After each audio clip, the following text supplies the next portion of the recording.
Groundwater, Episode 5. This is your host, Jonathan Brown, coming to you live from a parking lot in Atlanta. Today, the Falcons are in the Super Bowl, and I have a show tonight at the Java Monkey. Because what is a scheduling conflict anyways?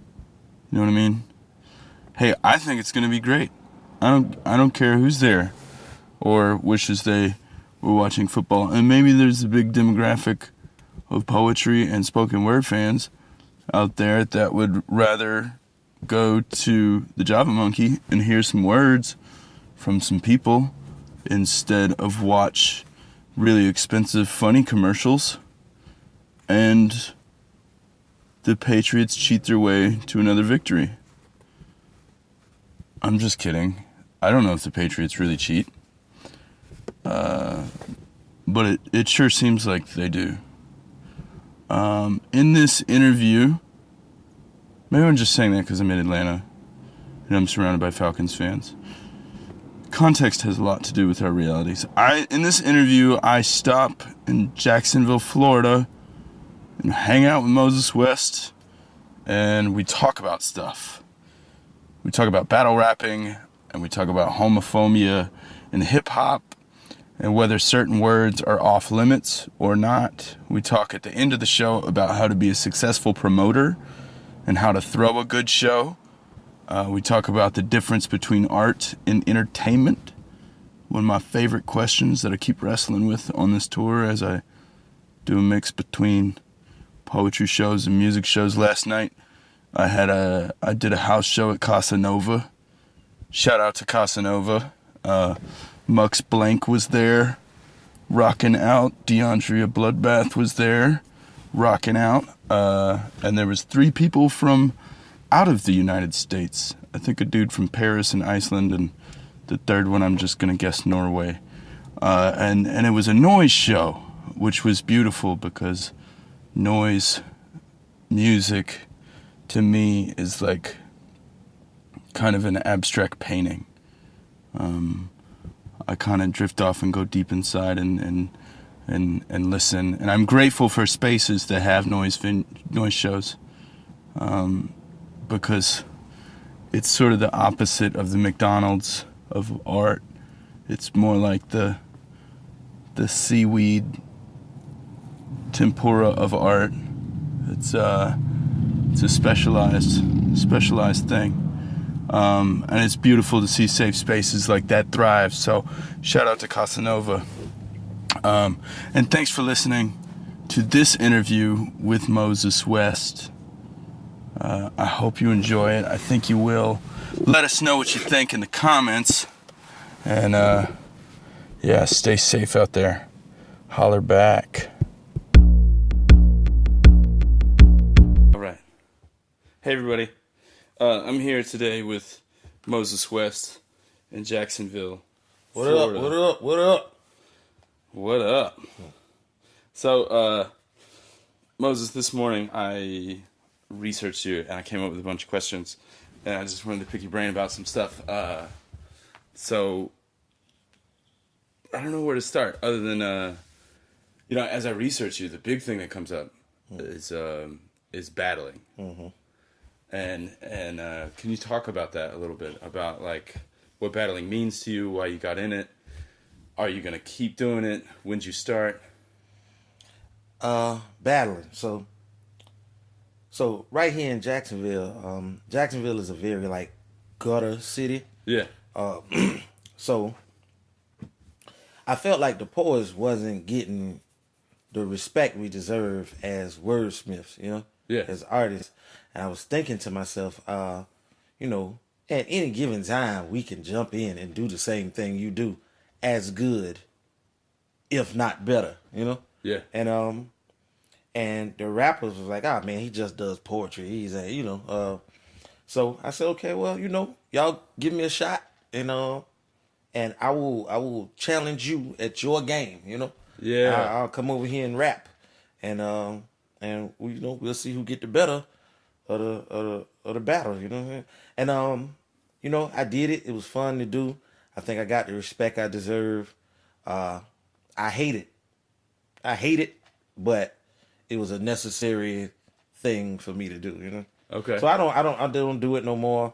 I don't plan on doing it anymore. I mean, I won't say no if the right check comes around, Okay. but but I definitely won't do it for the wrong check. Yeah. Yeah. Yeah. So Okay, I feel that. I'm chilling. People calling me out and telling me what they'll do to me, and that don't even bother me. I'm just like, oh, I'm sure you would, buddy. Yeah. Let me go on and do my spoken word thing. But it got really popular. It just took off out of nowhere, you know. Yeah. I did that one battle. I did my first battle was the Beast Boy battle, and from there it just like went viral, and I started getting calls from people to come do more and offering money and checks and so forth, and Okay. it was an accident, you know. It wasn't meant. It wasn't meant to be this way, you know what I'm saying? Yeah. I was just doing my little poetry and you know, being as confident as I am. I came in there talking noise to those rap guys, Yeah. and you know, when I beat one of them, everybody wanted revenge, you know. Yeah. Everybody was like, "Oh, I can take him. No, let me take him," you know. And then I just end up taking a whole lot of battles. And next thing you know, big leagues start calling, big battlers, and before I knew it, I was a battle rapper. Yeah, Yeah. it just happened out of nowhere. Yeah. And there's this battle between you and a guy named, I guess it's Ro. Mm-hmm. And in that battle, he's talking about like dashikis and sandals and finger snapping, and he's trying to. It looks like he's trying to get under your skin, sort of referencing the perception that poetry or spoken word is for soft people, right? Yeah. And I was curious about how do you feel that perception persists? Well, you know, it didn't become cliche. You know, everybody who battled me does it. Yeah. And I think at this point, the audience, especially audiences who know Moses, Yeah. they just be like, "Oh, here they go with that again." You know what I'm saying? Right. When and it's funny. You know what I'm saying? It don't bother me at all. Yeah. I try to see, you know, how many creative ways people can come up with it. Because I'm up there. When I'm up there, I'm being a fan too. You know what I'm saying? I'm not. I really don't have no hate, animosity in my blood. With me, it's just a war of words. And I if it's good enough, I'll clap for you. You know what I'm saying? Yeah. And people take that angle with the, you know, oh, I'm a square. I wear the bow tie to the battle half the time, and it's just, you know, it's the perception that comes along with poetry, and it don't bother me. To me, you know, anytime people mention poetry in the battle, it's exposing their world to ours. You know, it's Okay. so I don't mind. That's the only reason I got it in the first place. I just wanted some of these rappers to know that spoken word exists. You know, and it's here, and it's, you know, it's prominent. It's worth checking out. You know. Yeah. Yeah. That was my whole message. I think along that same line in that battle, you spit a line that's something like, "Only Florida thinks you're good. You're Tim Tebow." Yeah. Right? Right. And I was curious about that as like an overarching metaphor. Like if we could step back and look at Tim Tebow as like an idea. Do you think there's anything we can learn from Tim Tebow as a metaphor? Like he was a college star and then he tried the NFL, and I think he was on Dancing with the Stars. Like what can we learn from either falling off or rising to the top from that? I don't know. I just think you can't get too confident, like, you know, because I actually like Tebow. I'm a big Tebow fan. Even in the NFL, I think Tebow did good. I think Tebow was pretty good in Denver. It was a winner. Yeah. Much as they criticized his quarterback, and they won games, you know. Yeah. So I have absolutely no problem with Tebow. I don't know I guess he's not good in practice or something, which don't matter to me, you know, as long as we win games. Yeah. So I don't know what the Tebow curse is. I don't understand why people not fucking with Tebow. But you know, Yeah. whatever. In Strife versus Moses West, you dig into what might be his drug problem. Did you research this dude to figure out he has a drug problem and then eat him up on that level? Like, how did you come up with those punchlines? Okay, so with my battlers, like I say, these local guys are a lot easier to rap for because to prepare for because it's not freestyle, you know. Yeah. It's pretty premeditated, and Strife was that guy, you know. He was the top guy here in Jacksonville. He's legendary. Everybody knew him, and he was a great freestyler at one point in time. Yeah. And you know, I know him personally. Yeah. So when he took the battle with me, I was upset because I didn't want to battle Strife. Everybody wanted to see it happen. Yeah. But I didn't want to battle Strife. Yeah. But he was the initiator in that because he seen me getting hot, getting popular, you know? And he was so used to being the top guy, I guess he just wanted to take the top guy down. And I was telling him, okay, now, you know, if you battle me, I don't fuck off, you know? It's going to be an ugly situation for you. You know, he's like, it's going to be ugly for you too, so let's go. I was like, okay. All right. And, you know, I wasn't holding no punches, you know? Yeah. And, but on the same note, I was trying to be positive, believe it or not, because in his glory day, he was the man. Yeah. And I think the drug problem is the reason he's not the man.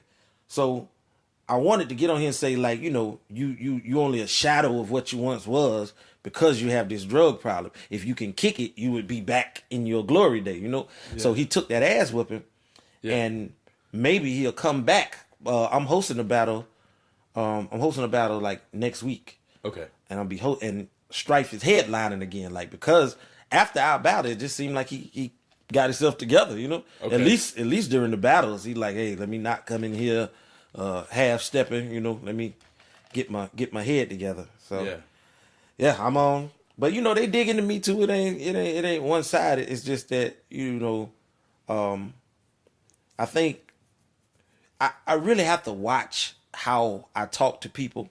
Okay. Because I know I got like a gift of gab. Yeah. And I can use it for evil. So it's like, you know, that's the measure of a hero, like how you use your power, you know? Yeah. And my power is words. So I can use them to build or I can use them to tear down.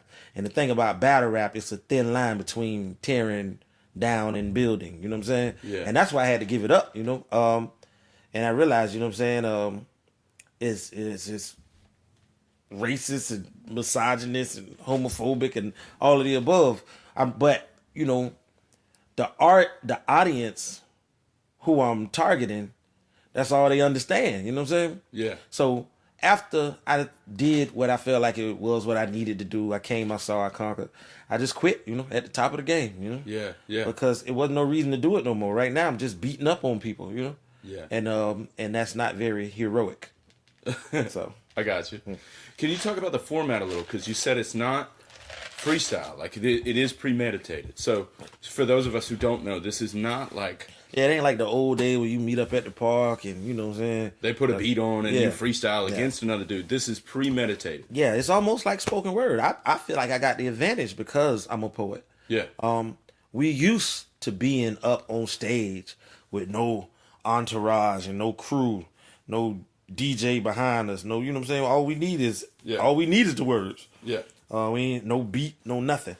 And so now that battle rap has taken this format, it's like they'll tell you 2 months in advance, hey, you know, we want you to battle Strife on this date. They make an event, you know, they make it an event. Yeah. And so then you got 2 months to sit back and write. Yeah, yeah, just to get it together, memorize it, write it, you know. Yeah.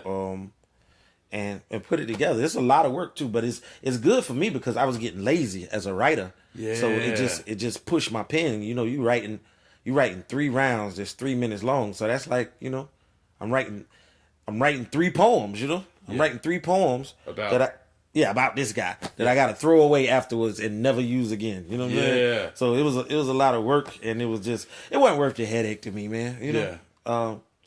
You know, if I was hurting for money or something, and I feel it. I mean, I might do it, but I realized I was kind of a culture vulture in a sense because Yeah. I didn't love it. You know what I'm saying? I was just there doing it because people want to see me do it. But you know, that's the reason I'm not like working in a cubicle somewhere because I want to do the work that I love. Yeah. And then when you're doing the work you love, it's never like working. So I can go get a 9 to 5 if I'm gonna be doing battle rap because I'm still doing something I dislike for the money, Yeah. And Yeah. That's what's up. So the format is 3 rounds, 3 minutes. 3 rounds, 3 minutes usually. That's the normal format. Like my battle with Ro was it was supposed to be. See, they jipped me in that battle too. It was supposed to be 1 minute a piece, and then the last round was supposed to be, I think, 2 minutes. There's not a lot of. I mean, I'm gonna guess because I've only seen it on YouTube, but it's not exactly like a tight time limit in the way that the crowd interrupts. Yeah. So then you got to calm down. Yeah, yeah. And then you get back to it. So Yeah, so they stopped the what's the name. So a lot of time they stopped the. Honestly, the time not a big deal. Okay. Like nobody really stresses over. You get some people. It's not like a slam where you get disqualified. Yeah. No. Okay. It's no points. It's no judging. There's no judges. Like it's totally your opinion who won. Oh shit. Yeah. Okay. Yeah. So it's like I said, the format very different. Like you get paid regardless, win, lose, or draw. Wow. Yeah. So, and that's what I try and get dudes to understand. Like some people, they be so concerned with winning when all you have to do is be entertaining. You know what I'm saying? Like it's no record for this shit. You know what I'm saying? All you want to do is do good enough to get booked again. Okay. And rock and be yourself. You got to develop some personality and something that people gonna want to come back and see. You know what I'm saying?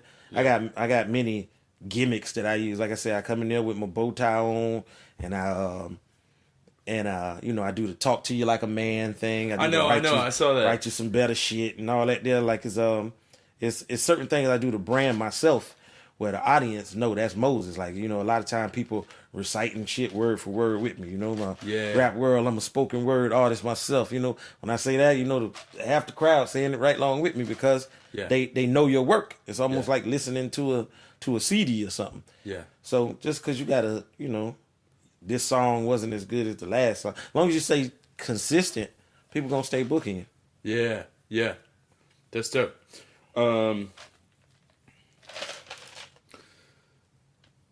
So, in your battle against, I think dude's name is Frost? Yeah, G-Man Frost. Okay, so there's a line in there, and I was just curious about your opinion on this. Frost, you're out of your habitat. I will slap a whack rapper for acting black. Mm-hmm. And I was curious if you could speak on that. Like, what is this new thing that's like riffraff and stitches and this sort of whack white rappers culture? Yeah, I seen it, and he, so that was the angle I wanted to take on that battle. So me and Frost are actually friends in real life, like good friends in real life. Yeah, so it looked like it. What we try to do is we say, okay, we're not gonna take no personal shots at each other. We ain't gonna take no low blows. We're gonna rap. You took a low blow there with that Kelly line, though. Yeah, but I made Kelly up. Kelly you did? Yeah, okay. Yeah. I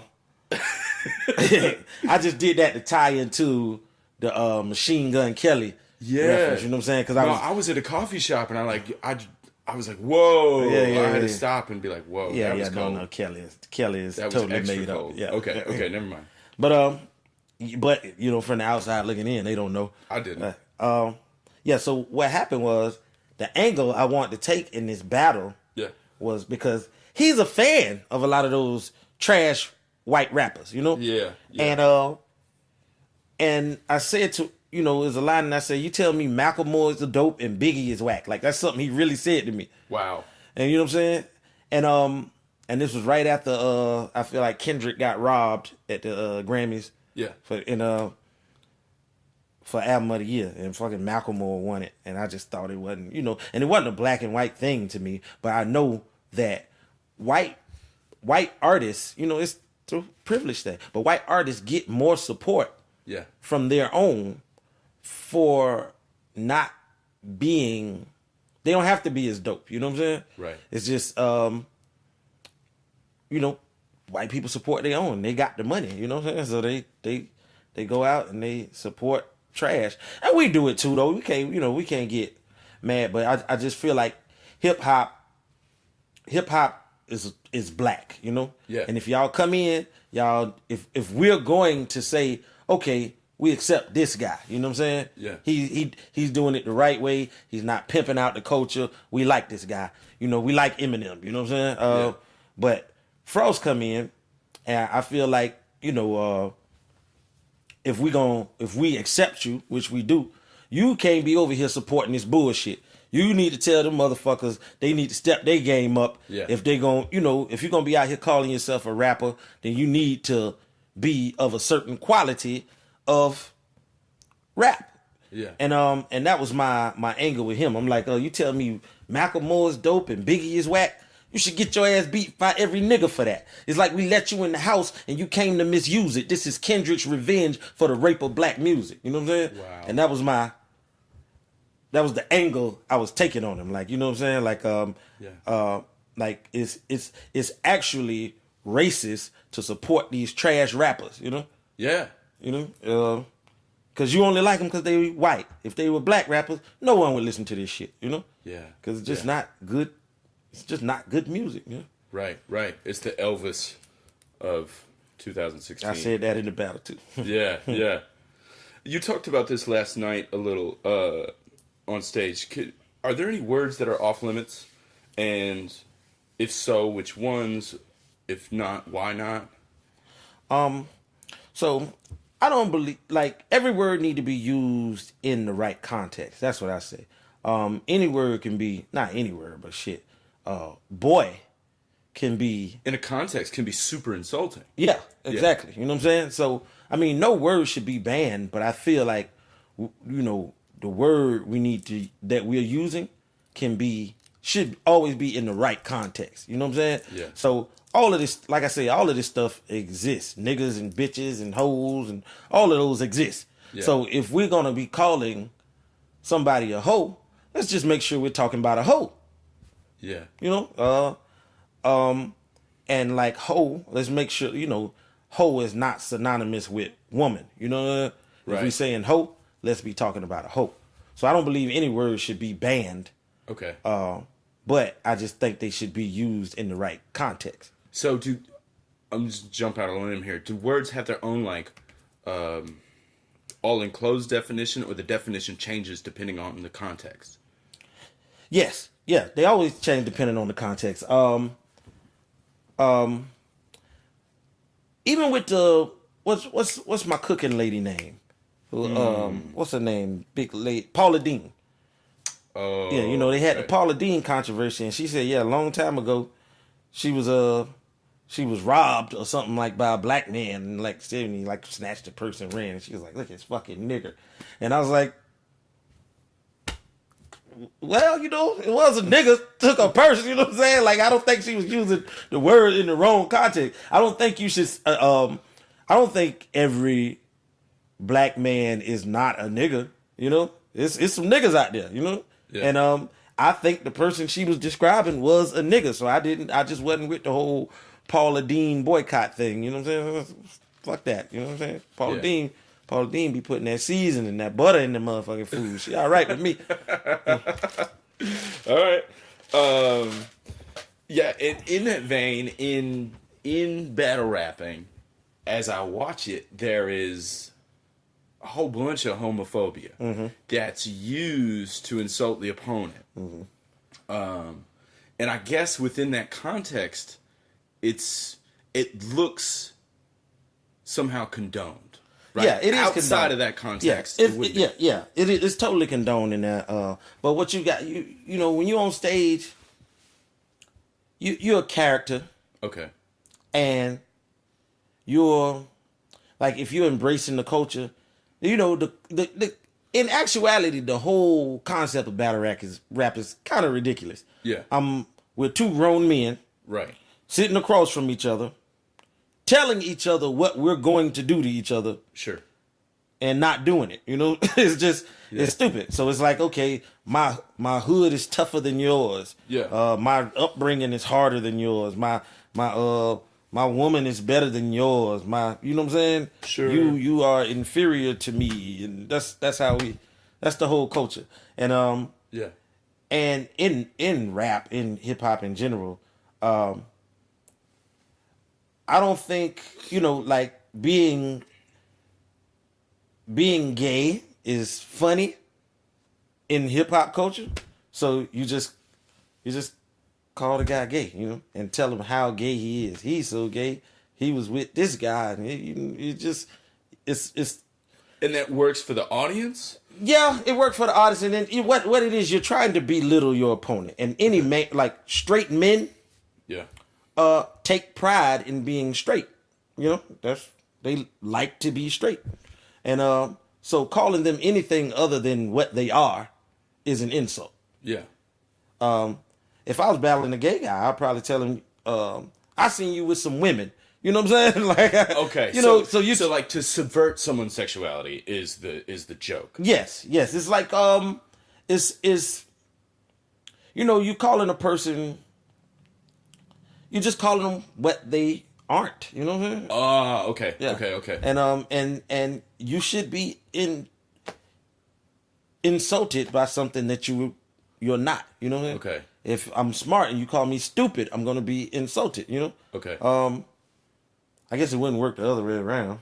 If I'm stupid and you call me smart. Well, it does. It does. And as a teacher, I saw that all the time. The kid gets called a bookworm, or even worse, he's speaking like he's white. Oh. Or like young people get made fun of for enjoying school all the fucking time, right? It's cool to be hard. It's not cool to be to post up in the library and read a book. Yeah, you're but I supposed to tell be you in a what, parking though. lot smoking a blunt. Like, I remember I was dating this girl who was a teacher, in fact. Okay. And so her and her friends, they meet up at this little bougie restaurant over in the town center. yeah, And I used to come out there with them, and I'm with all the bookworms. yeah, But shit, I hated being around them motherfuckers. Yeah. And they used to say shit like, what school did you graduate from? I didn't go to school. You know what I'm saying? right. You didn't go to school? And shit, they kind of look like, what you doing here with him? You know what I'm saying? Yeah. You don't. So, and that's that's part of the game, I guess. Yeah. So if I was battling them, they'll probably tell me, you know what I'm saying, motherfucker, you never went to college. You know? All right, last question on battling, and in that same vein of like insulting people, I watched this battle with Daylight. I think I'm saying his name right. I don't know. I spelled Daylight. That's okay. Was Daylight? I didn't do a lot of research on him. Was he really twerking with a chopper? Yeah, he was really twerking with the chopper, but He was twerking with a yeah, chopper. but what he does is he's a troll, he's a clown, he's a comedian type rapper. Yeah. And one of the characters he plays pretty much is like a homosexual. He always talking about he's sleeping with Diddy and Young Thug and all that stuff there. It's just it's a thing he does, you know what I'm saying?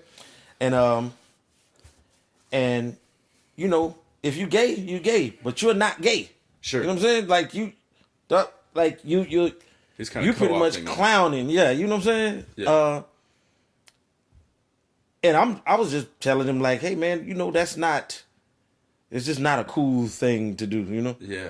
I'm like, bro, I know you. I say in the battle, like, you're not gay. Yeah. We know you're not gay.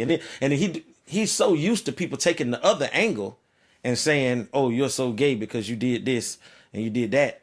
Yeah. He tried to beat me to the punch by like kissing his girl and all that in the battle. Did you watch that far? Yeah. And he tried to beat me to the punch. He's like, well, this for all the gay rumors and so forth, because he was trying to cut me short before I even went there, which is smart. Yeah. But I wasn't going there. You know what I'm saying? That wasn't the angle I was taking. My thing is I don't like when they make these like comedians in black movies wear wigs and put on dresses and so forth. Okay. I'm like, that's not that. I mean, if that's something you volunteer to do, go ahead. But I don't think it's funny. I think it's I think they try to even emasculate Yes. the straight men. You know what I'm saying? Yeah. And I don't dig it. And you falling right into it. You know what I'm saying? That's what I say. They got you on the cover vibe because you do everything. Let me ask you this. In that vein, I feel like it's only, I don't want to say only, but it's definitely the emasculation of men, if we divide it on color lines, generally happens to black men. Like you don't see, I can't even name a celebrity that's like wearing a dress in hip hop that's white. Do you see what I'm saying? Yeah. Like why that angle? Well, only towards, comedians usually do it. I'm looking at, like, if you watch these, like Tyler Perry stuff, or yeah, Tyler Perry does it. They had Martin doing it. The Big Mama's House. They had they if you name a popular black comedian, they didn't put him in a dress at one point in time. Except Dave Chappelle, he just wasn't having it. Yeah. And they tried him with it. Like when he was in Blue Streak, they asked him. He said, I just don't think it's fun. It's not adding any, comedic genius to the sure, yeah. to the film. It's just putting me in a dress. And I think, that's, I don't know. I think Hollywood got some kind of inside joke going on with it. It's just my perception of it. Like I don't get why. It's not funny to me. Maybe it's the audience out there. I think Medea Halloween made a whole lot of money or something. Yeah, I don't think it's funny at all. I'm not, but that's my own personal thing. You know what I'm saying? And obviously it's doing great. So somebody's watching it. Somebody's watching it. Yeah. And maybe and somebody's watching him. He's like the most popular battle rapper in the world. Wow. Daylight. Yeah. Okay. He's definitely top 5, if not the most popular. And so when I got to battle with him, he was easy to research because he's everywhere, Okay. Like I said, he was on the cover of Vibe that month. And they don't usually put battle rappers on, Wow. Big, yeah. Okay, I didn't know it was like that. Yeah. And I said, if he wear a little dress or maybe fuck on the side, they even put a nigga on the cover of Vibe. You know what I'm saying? Like I was telling him how he does all this cooning and dancing around and doing everything that looks totally ridiculous. Yeah. And they love you for it, Yeah. There's some wrestlers out right now. They call it the New Day. Okay. And they come out there and they twerk and they wear their tights and they cartwheel and they just coon for the people and they love them. They one of them. They the most popular tag team wrestlers. You know what I'm saying? Wow. And I don't know what it is, but it's like having any kind of integrity is not going to get you far. Yeah. Like just saying, hey, I'm me. This is who I am. This is what I do, and this is all I'm going to do. You know what I'm saying? Yeah. And a motherfucker tell him, hey, you know what? Won't you do some shit that you don't necessarily stand for? Sure, I'll do that. You know what I'm saying? To get me a little further. And I just, I want people to have some, I want people to, stand in the paint and have some integrity about what it is that you stand for, Yeah. And that's what I was getting on Daylight about. It's dope. Why do you think not anybody, because you just said there are, I like to think that I'm one. I like to think that you are. I like to think the people we run with are. But why do you think some people would pretty much do anything to get a little piece of fame? Like twerk with a chopper, or like what is that about that you could compromise your being, yourself, your integrity to then achieve a little views, or what? I mean, I think it got a lot to do with not knowing who you are in the first place, Okay. Like when you are not grounded, when you're not solid as a person, when you don't know who the person is that you are going to be for the rest of your life, then I guess you just experiment with some things, Yeah. I don't personally know. One of my first poems I ever wrote said, it said, as long as God is on your team, then failure is not an option. You can't pay me enough to change. My integrity is not on auction. Which means I'm not going to the highest bidder. I remember at one point in time there was a commercial about, they wanted me to do a commercial about like illegal guns, and if you turn somebody in, you can get a reward for a person having illegal guns. And I wasn't with that. I was like, okay, if somebody gets shot and you tell on them, that's a whole nother thing. You know what I'm saying? Yeah. For people having guns, everybody can't buy guns out of the store, or you know what I'm saying. But they still need to be protected or whatever. Yeah. And so I wasn't with that. And they offered me a big check to do that commercial, and I just wasn't gonna do it. Because that's just not something I'm not anti-gun. I'm not pro-gun, but I know plenty of people. I know plenty of good people with illegal guns. You know, it don't make them bad person. You're gonna lock this person up for. I've seen so many situations where it's a self-defense charge, or like they get off with self-defense, but they get a charge for having an illegal gun. But imagine if they didn't have the illegal gun, then they would be murdered. You know. Yeah. So I think it's a lesser of two evils. So I'm not doing no commercial about turning nobody in for having a gun. You know. Are there any other examples of in your world where someone has asked you to go against your integrity for a check or for art that you said no to? Yeah. It's like they asked me to do to speak at like some young Republicans convention. Wow. And I'm not a Republican at all, you know. And I was like, no, I'm gonna pass on that. You know what I'm saying? And it wasn't no big deal. It wasn't like they were pressuring me or nothing. Sure. I could have did it, you know. And probably nobody would have known about it, you know what I'm saying? Because I don't even got no young Republican friends. But yeah. But I just, you know, I don't stand for that. And me being who I am, I feel like I got to practice what I preach, you know? Yeah. So if that's never been, and I'm definitely not going to write a poem for the occasion, you know? Like, okay. If that's not already in my arsenal, then no, I'm not going to fake the funk. I'm not, you know? Yeah. There's just certain things I'm not going to do. And that's just how I was brought up, you know? Yeah. Yeah. If Donald Trump asked you to have a meeting, would you? Yes. Would you? I would have the meeting. Okay. I wouldn't agree with everything he's saying. You know what I'm saying? If I'm in a meeting with Donald Trump, I would only meet with him to have some dialogue between the well off and the poor. You know what I'm saying? Okay. Or something like that. So I want you to have poor perspective. This is what's going on here where I'm from. Yeah. You know, and I think he needs to know that.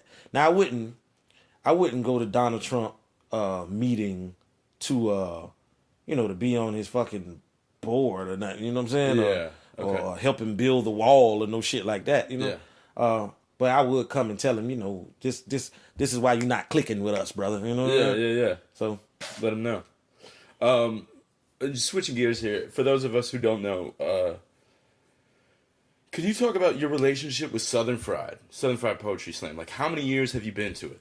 Why do you go to it? I think this is my 10th year. Okay. I think 10th or 11th. I don't know. My first one was in Columbia, so whatever year that was. Yeah.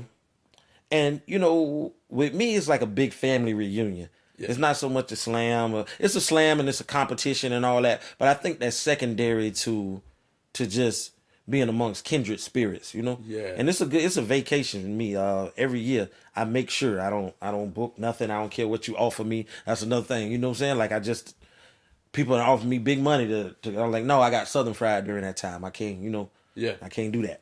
And that's my getaway. That's my therapy right there. You know what I'm saying? I get to listen to good poetry. I get to be around like-minded people, people I've known 10 years and better. Yeah. And just kick it and lay back. You know, it ain't nothing like it's not like nationals at all. It's just it's not that aggressively competitive. You know what I'm saying? Yeah. It's just everybody rooting for everybody, you know? Yeah. We take bets on who's gonna win and stuff like that. Oh, I think Snow gonna take it this year, and I'm gonna slam Duval. I'm betting on Snow. You know what I'm saying? Yeah. It's just how the game go. You know? Yeah. That's what's up. And then again, on the same vein, for those of us who don't know, what is Black on Black Rhyme, and how long has that been around, and how long have you been a part of it? I only been a part of it for probably about the past maybe 6 years. Okay. 6 or 7 years. I'm one of the late bloomers. When they started the Jacksonville chapter, I was one of the first inductees. but it's more or less the best way I can explain it, I want to say, is almost like a spoken word fraternity. Okay. And it's very family like, you know. Yeah. Everybody look out for each other. Everybody, you know, if I can't make a gig, then you can make it. Or, you know what I'm saying? I got this conference or something. They need some speakers, and we just go pick out our own. You know, Yeah. we just, Yeah. you know, we always got a pool of people that we can network and build with. And they people, you know what I'm saying? We come to town and we hang out. We kick it. You can stay at my crib, that kind of thing. It's, Yeah. you know, you black on black rhyme. I might don't even know some of these members. If I don't know you and I get a call from like Paul D and he say, "Hey, I got my little homie Derek is coming to Jacksonville or whatever," you know what I'm saying? Yeah. He need a ride from the bus station to the venue or whatever. Oh, I'm on it. You know, that's just how we, you know, that's how we operate, black on black rhyme. And I don't know you, but you black on black rhyme. So this is, I'm almost obligated to you know, just to be hospitable and show you the best time possible because we in the same family, you know. It's like cousins you ain't never met. You know? Yeah. So it's like a network of people and venues and cities and a culture. How many cities is Black on Black Rhyme in? Because I've toured and been through a couple of them. Yeah. I don't know. It started in Tallahassee. Okay. So Tallahassee is the main chapter. Okay. And then Tampa has a very strong chapter. Jacksonville, I think we actually one of the weaker chapters, to be honest. They got Fort Lauderdale has a chapter. Mobile, Alabama. So it's all in the southeast. A lot in Florida. A lot in Florida. I think they got one in New York. I don't know how prosperous it's been. They got one in Abu Dhabi. Yeah, because Paul D's yeah. That's so they moving. You know, black on black rhyme. It's doing its thing, you know, it's growing. And you know, you pay your dues. Okay. And you know, that's how they get their t-shirts and their merchandise and you know, and they'll give you some of the merchandise, you know what I'm saying? You can move it at your shows and it's pretty, you know, it's just an organization. It almost sounds like a record label but for poetry. Yeah, almost. I can buy that. Yeah. I can buy that. That's dope. That's dope. In one of your spoken word sets, you said, "I think anything beautiful you do is poetry." And you said, "If you see a waterfall, that's poetry. If you see a bird making a nest, that's poetry. If you have a beautiful, intimate experience, that's poetry." And then you spit this piece. This is something like I'm gonna butcher it, but the thesis is something like, "We don't make love, we make poetry." So in that, I'm guessing that like poetry represents something beyond words. Yes. For you. And I wanted to dig into that and see just the specific question is like, what does poetry represent for you? Because it is beyond words. So what is it? Well, see, with me, you know, I've been I grew up in rough neighborhood, 21st and Phoenix, out here Jacksonville, and a lot of people just don't make it out of there, you know? Yeah. And, you know, I done been locked up and all of the above. And I'm thinking the only thing that's got my life on the right track is poetry. Yeah. I get to meet all kind of people, just experience aspects of life that I never knew existed. And it just changed my whole train of thought. Like it's an aura. Like all of this is poetry, you know? Yeah. Everything that got me straight. You know what I'm saying? Because one point in time, you know, even you know the discussions I'm having with you about battle rap, where I'm from, this is normal talk. That's why I can do it so easy. You know what I'm saying? This is just how people talk, and they don't know no better. They don't and they can't know no better because they in this little bubble, and it's just holding them in, and poetry popped that bubble. Yeah. You know what I'm saying? Yeah. And I could just see things. I'm sitting in my living room with this white man. You know what I'm saying? This would have never happened before, you know? Yeah. And so poetry is a big thing, man, and it's way beyond words. If I never do poetry, if I never read another poem again, I'm a poet, you know? Yeah. Because, you know, it's a lifestyle. It's a beautiful thing. For me, when I think about like where I would be had I not had poetry. You know, Yeah. it's a dark, ugly life. You know, and so I appreciate poetry, man. Poetry is just it's just a whole bunch of beauty wrapped up in the air. You know what I'm saying? It's just it's I can't really explain it. You know. Yeah. Yeah. But it's definitely beyond words. Like I know what it is when it's there, Yeah. Yeah. but I can't quite explain it. In a recent interview, you talked about your piece "God in a Box," and you said poetry should reach the streets, not just the people in the church, because they're already in the church. Exactly. And so we're like, and when you say we, you mean poets. Poets are like evolved evangelists. So in that connotation, I'm imagining that there's like a spiritual component to poetry. Yeah, most definitely, most definitely. See, you know, I compare preachers to poets all the time. Yeah. Preachers,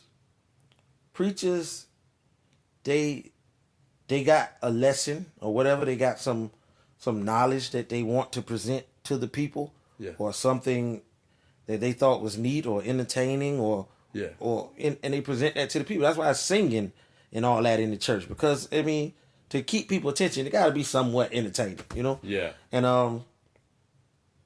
And what we do is the exact same thing. It's just that we are not limited to covering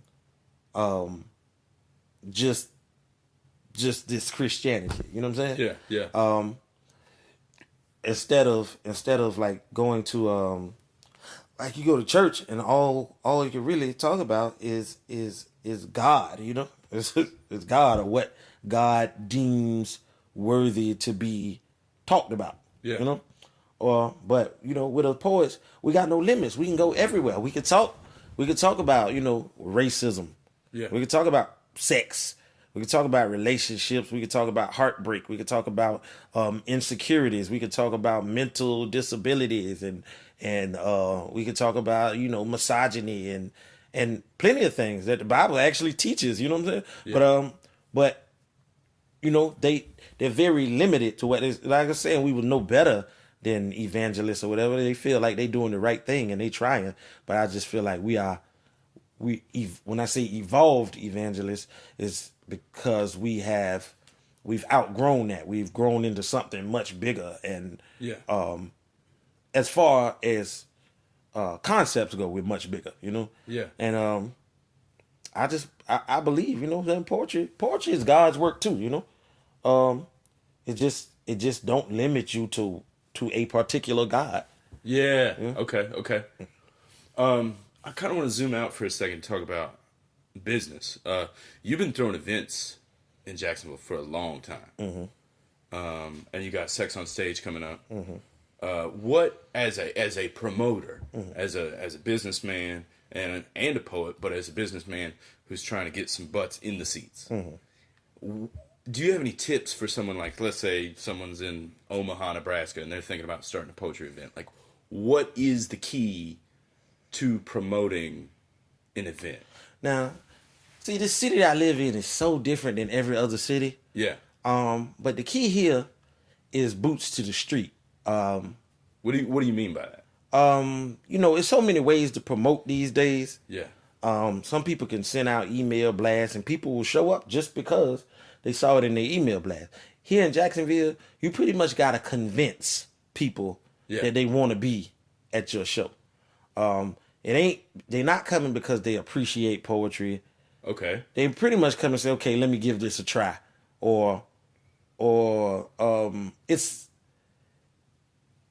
I can't, you know, we always have great shows and people always give them great reviews, yet they don't always return. And I think you just got to be in their face. You got to be in their face, pretty much make them go. You got to be like, hey, you know, I'm doing this event, blah, blah, blah. I need you to be there because of this, that, and the third. Yeah. We have all of these other things to offer. You know what I'm saying? We got the drink special. There's food at the place, and this atmosphere. We also going to have, you know, I'm going to be hosting, and, you know, I try and keep the prices cheap because it's a hard sell here. Yeah. And a lot of places it's not.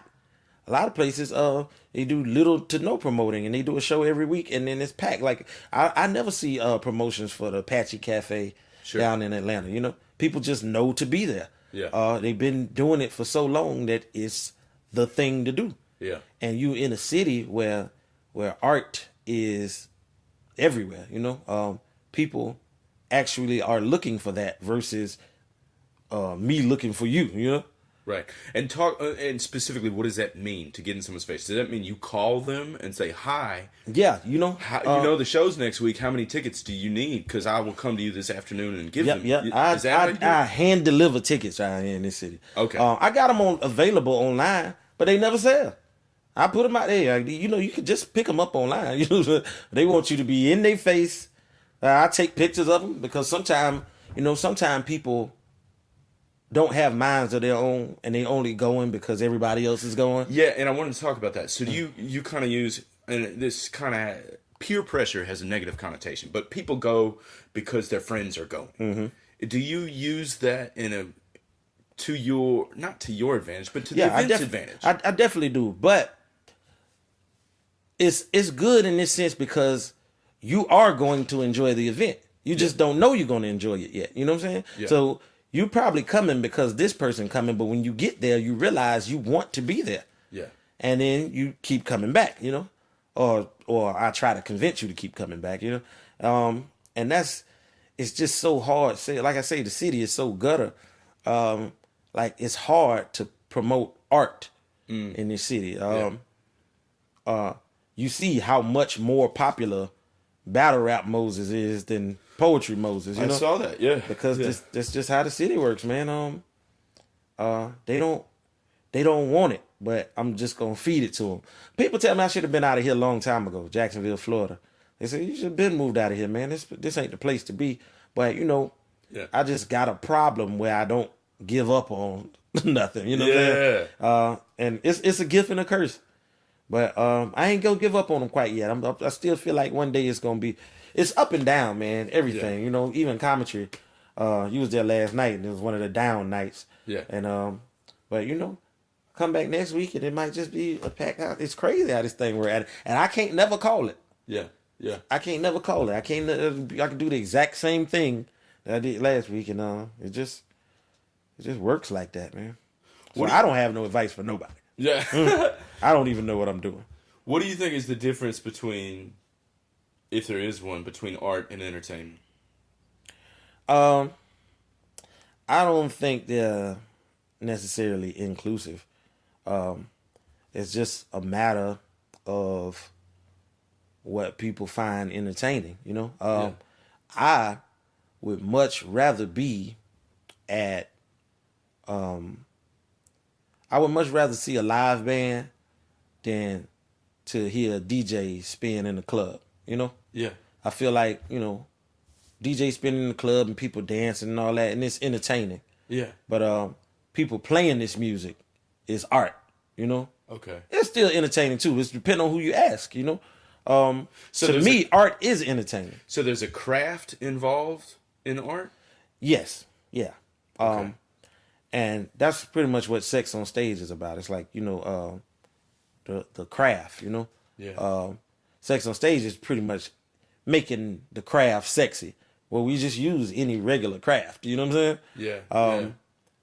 Yeah. It's not all like strippers and people talking dirty, you know what I'm saying? It's like if you're a musician, then we want you to play the sexy music, right? You're a poet, and we want you to, you know, do your sexy poem. You could be, one girl we hire is a ballet dancer, you know what I'm saying? Wow. She's a ballet dancer, but she make her ballet dancing sexy, you know what I'm saying, for the night.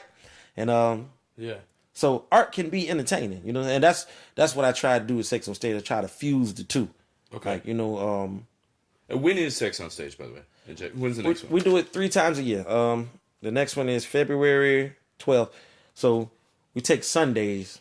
We always do it on Sundays. So I take the Sunday closest to Valentine's Day, Okay. the Sunday closest to Memorial Day, and the Sunday closest to Halloween. Okay. So we do it 3 times a year. That's what's up. Yeah. Okay. Let me see. What's the best show you ever played? It's a little spot, man. I don't even. It ain't even open no more. But it was a little spot down in Fort Walton Beach. Okay.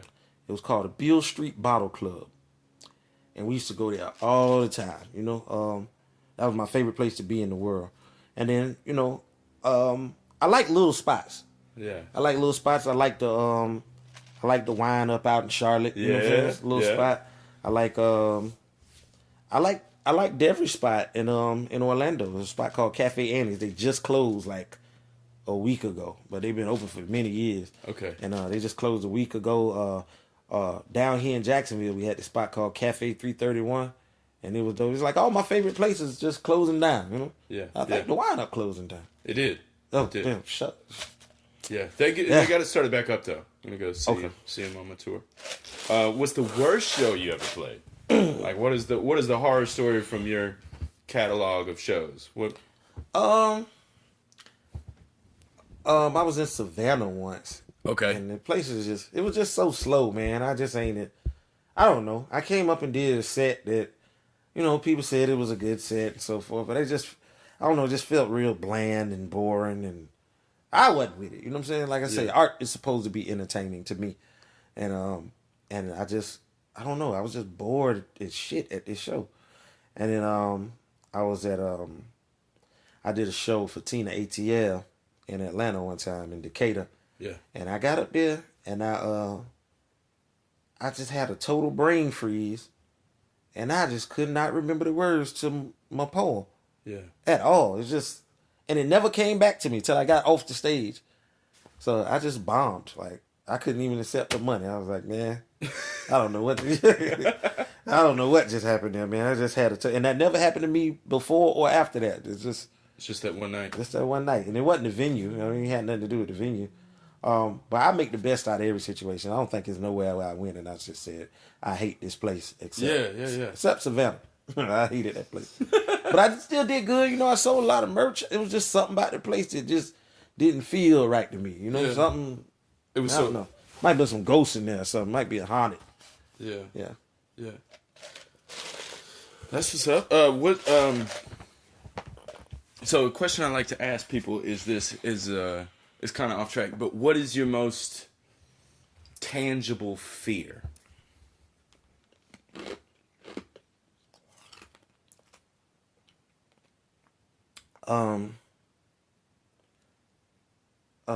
What does tangible mean?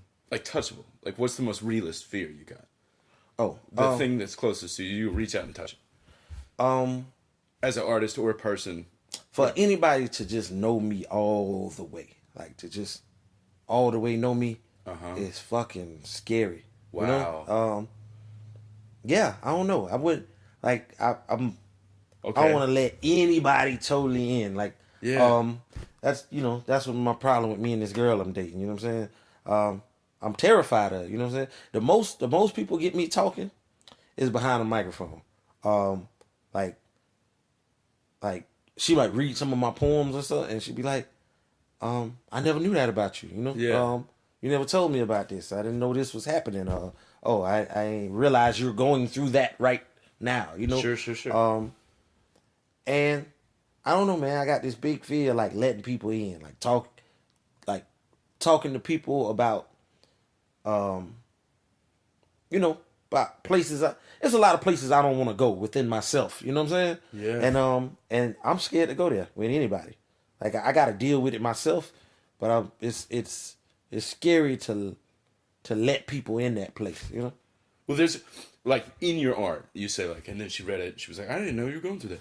Yeah, but it was like stuff that was like not meant to be read. Yeah. Well, there's a lot of power in that.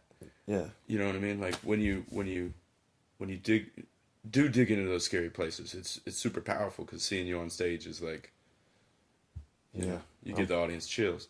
Let me ask this then: what's the opposite of fear to you? Like, what does it look? If you could define the opposite of that? If you could define the opposite of fear, what is that? Well, just being on stage for me. Like I say, I get to let loose a lot of things that I wouldn't normally talk about. Yeah. So really, I'm living it. You know what I'm saying? And it's therapeutic for me because, like I say, I'm I'm so scared of myself. You know what I'm saying? Yeah. That when I get on stage, I could just you know what I'm saying, Let it give you a out. little piece of that. Yeah. And then I don't have to deal with as much of it. Yeah, so it's all real for me, man. Yeah. It ain't no thing. Like I really enjoy what I do because I need it more than the damn audience, you know. Yeah. So it's and people pay me for this. Like what this? It's a win-win right here, you know. That's some powerful shit. Pay Okay. me to go to therapy, you know. Yeah. That's what's up. Well, thank you for being on Groundwater. Do you have any closing sentiments? Anything you want to let us know about? Anything coming up? Where can we find you online? I'm online. I'm Moses West on Facebook. So just I'm on Facebook all the time. So that's the best way to reach me. Okay. I'm on Instagram. I'm Poetry Nigga on Instagram. That's one word, poetry, Nigga, not ER, because that would be racist. Right. Yeah, Poetry Nigga on Instagram, and just look me up, man. I'm easy to find. Sex on Stage going on February 12th, right here in Jacksonville, Florida. We'll be at Comedy Club of Jacksonville, and yeah, man, just holler at me. That's what's up. Thank you, Moses.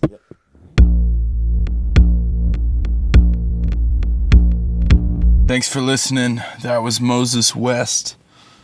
We're going to close out on one of his jams that he just emailed me.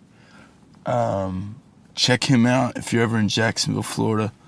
Please hit up Moses West. He's got a big show coming up called Sex on Stage, which is like poetry and nakedness. Straight up nakedness. So go check him out if you're ever in Jacksonville. Next episode, we have Matthew Cuban Hernandez, born and raised in Jacksonville, now lives in Los Angeles and does really beautiful things with youth and poetry and prisons. He's making a big splash out there and kicking ass, and I sit down with him and we chat. I can't thank you enough for listening. Please leave some comments, please share it, and argue with us if you want. I love some dialogue. If we say some problematic things, pick a fight, would you? I'd really enjoy that. I am down with dialogue. Again, this is Jonathan Brown in Atlanta. My last show is tonight.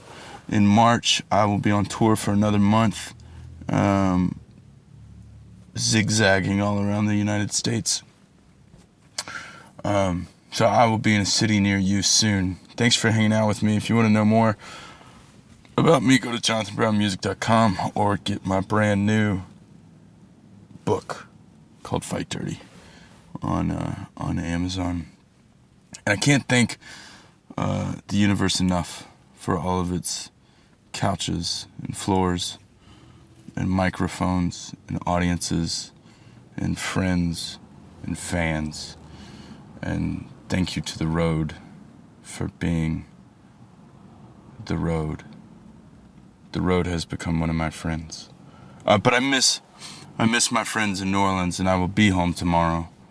And I will eat king cake, and I will drink champagne, and I will wear sweatpants, and I will hang out with my girlfriend and my cat, and I will not do anything for 3 days, besides a welcome home party on Wednesday and Crew de Vue on Saturday night.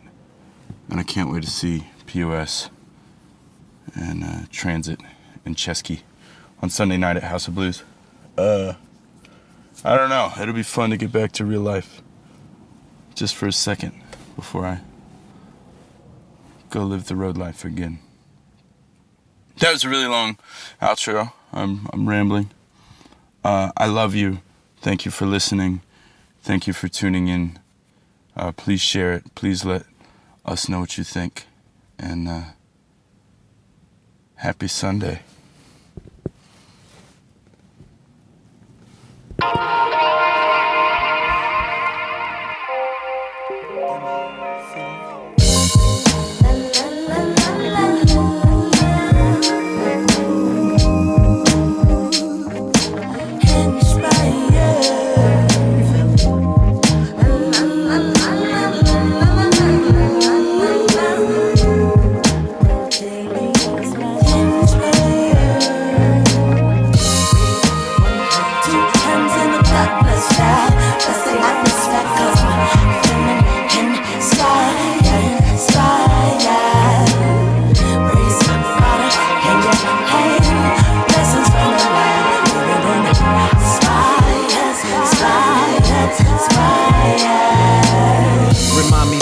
32 and I never made it. That doesn't get me down, that keeps me elevated. I never be signed, but I will be fine. Just wanna keep moving forward and I can see signs that let me know that my movement moving the right way. Like when they playing your record after a hard day. That's a success that cannot be measured with no map. They press play and they got these treasures. They give that. The feeling inside cannot be better. As an artist, your top inspiration should not be cheddar. In spite of all this, keep making the music you wanna make and keep giving them all of the you that they gonna take. End of the day, don't be a slave. Make the music you love. Do not be a shadow of the artist you once was. I will never wanna be on the radio station making that hook boogie music. I wanna be an inspiration. Two hands in a cup, let's fly. Let's say I respect us. Feminine inspired, inspired. Raise some fire, hand in my hand. Lessons from the light, living in inspired, inspired, inspired. You gotta love, laugh, follow your own path. Give it all that you got, never settle for half. Believe in living, being, envision, seeing, enlighten, making, inspiring, creating. We are artists, afraid of confronting our true potential. Trying to impress the masses, so we make it super simple. Instantly refraining from insight that we into. This is installation of inspirational instrumental. Be yourself. Because as big as the earth is, the creator made us all different on purpose. So you ain't gotta sound like him. If we do us, I'm sure they will do them. Keep inspiring. I'm hearing too much blah blah rap. Hear a new sound and people building all off that. I'm in my inspiration uniform. Allah's pants, Jesus shirt, Buddha sneakers, and Gandhi's hat. Lessons 5.